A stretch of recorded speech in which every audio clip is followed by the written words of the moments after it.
Donnez-moi 5 secondes. Je vais juste donner la parole à un téléspectateur qui attend depuis quelques minutes. Bonsoir, Michel Conan. Vous nous appelez de Cocody. Quel est votre avis? Alors, mon avis, il est le suivant en 3 points rapidement. Le premier point, je ne peux pas comprendre qu'une mission de soldats se rende dans un pays sans autre mission apparente. Et même s'il aurait oublié, ou bien même s'il y a une routine qui s'est installée, il va sans dire que quand nous-mêmes on va en voyage ou on va en mission, on a un autre mission qui nous est dit, un objectif de mission qui nous est dit. Donc même quand la question nous est posée sur la mission qu'on est venu réaliser, on peut par là-dessus répondre avec une seule phrase. Je suis venu réaliser telle mission. Pour les détails de la mission, pouvez-vous référer à mes supérieurs hiérarchiques. Donc l'ordre de mission doit être le même pour tout le monde qui participe à une même mission.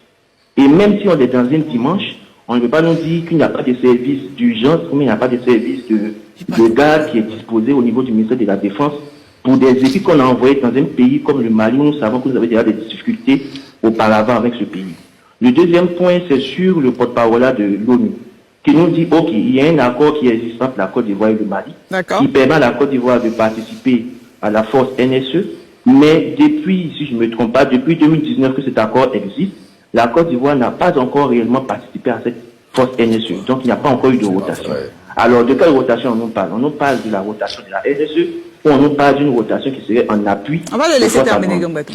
OK. Deuxième point. Alors, donc, c'était ça le point. Donc, c'est une 7e rotation. Il faut qu'on nous précise. La 7e rotation vient d'où?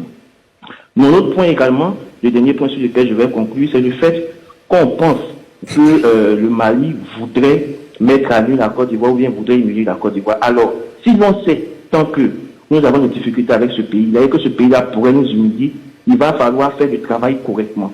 Donc, le travail pour lequel nous sommes payés, c'est de faire quoi? C'est de donner des informations comme il se faut à ce pays, c'est d'envoyer nos éléments dans les règles de droit vers ce pays et de confirmer avec toutes les informations nécessaires pour éviter ce genre d'humiliation. Comme on dit à Abidjan, si tu as l'habitude de jouer avec un enfant au pied, ne t'étonne pas que demain, il se moque de tes couilles. Ok.